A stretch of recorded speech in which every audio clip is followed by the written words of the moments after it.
Masjidil Aqsa yang mencintai di sekitarnya untuk memperlihatkan kepadanya sebagian dari tanda-tanda kekuasaan kami. Sesungguhnya Dia Maha mendengar lagi Maha melihat. Hadirin jamaah Jumat rahimahumullah. Firman Allah yang satu ini dimulai dengan kalimat tasbih sebagai tanda betapa sucinya dan agungnya zat Allah. Demikian pula jika Nabi Sallallahu Alaihi Wasallam sedang kagum dengan sesuatu, maka beliau Sallallahu Alaihi Wasallam bertasbih dan bertakbir seperti yang diajarkan oleh Al-Quran. Berbeda dengan kebiasaan orang-orang dewasa ini. Jika mereka mengagumi sesuatu, maka mereka bertepuk tangan seiring dengan kebiasaan musuh-musuh Allah yang dekat. Padahal mereka tahu bahwa kalimat takbir dan takbir termasuk dalam zikir yang lebih baik dari bertepuk tangan.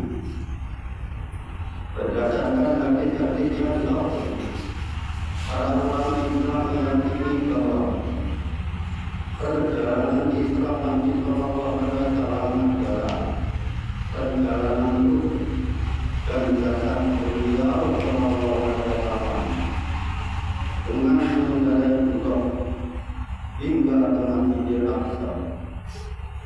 Di sana beliau Sallallahu Alaihi Wasallam melakukan sholat berjamaah bersama para nabi dan beliau Sallallahu Alaihi Wasallam sebagai imam dalam sholat berjamaah itu. Kemudian beliau Sallallahu Alaihi Wasallam dinaikkan ke langit bersama Jibril alaihissalam. Di sana beliau Sallallahu Alaihi Wasallam menerima perintah sholat waktu yang diwajibkan bagi beliau Sallallahu Alaihi Wasallam dan Nabi. Dan beliau Sallallahu Alaihi Wasallam juga menerima perintah untuk menurut sumber yang sahih. Ditetapkannya sholat 5 waktu adalah sebagai pengganti sholat 50 waktu, tetapi pahalanya disamakan dengan sholat 50 waktu. Selain itu, beliau Sallallahu Alaihi Wasallam menyaksikan berbagai masalah yang agung, seperti yang disebutkan dalam sabda Nabi Sallallahu Alaihi Wasallam. Ra'aitu lailatan musliha bi dalam waktu itu sabahun jiwa bimawai binani fakulku ya Jibril man lagi orang lagi kutobaku umatika ala wilayah kuruna masa yakmalun. Pada malam ketika aku diisrakan, maka aku melihat sejumlah lelaki yang menggaruk mulut mereka dengan menggaruk dari api neraka. Tanya dulu, wahai Jibril, siapakah mereka?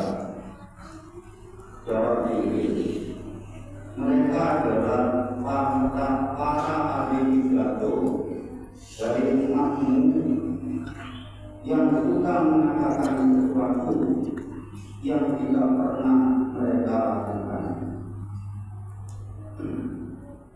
Pertama kali aku katakan kepada diriku, kemudian aku katakan kepada para dai, para pemimpin, para ulama, para penanggung jawab syariat ini, dan para ulama muslim. Di manakah di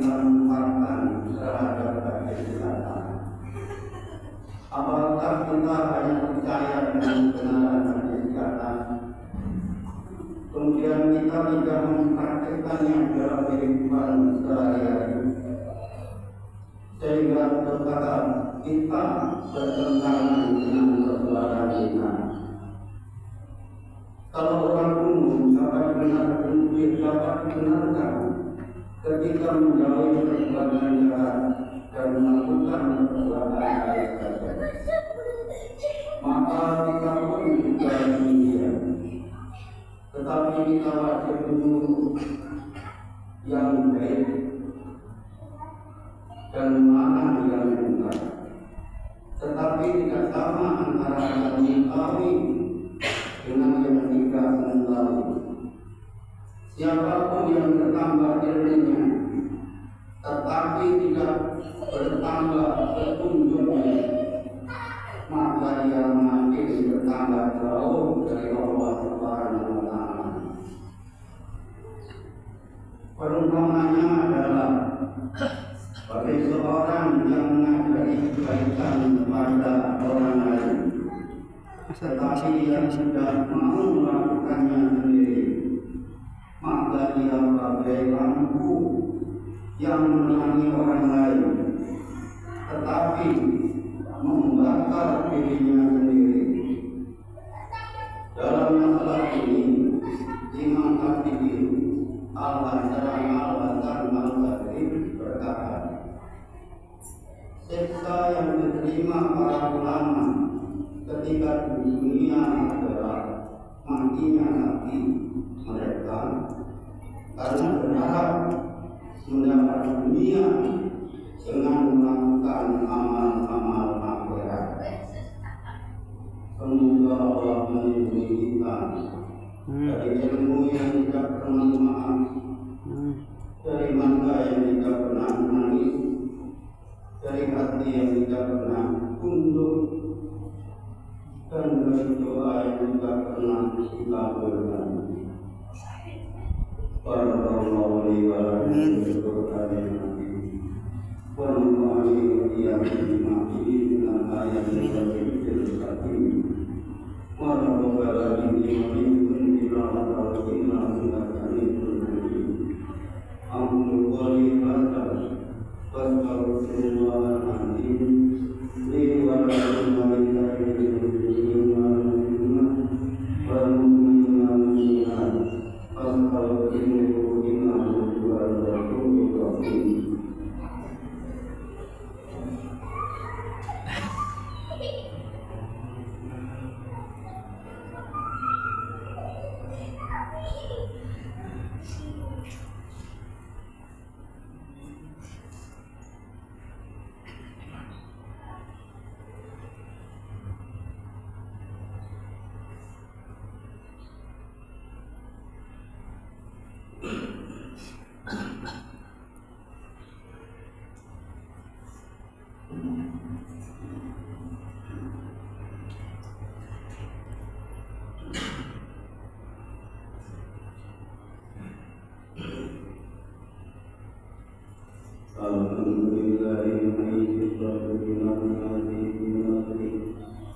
Amin.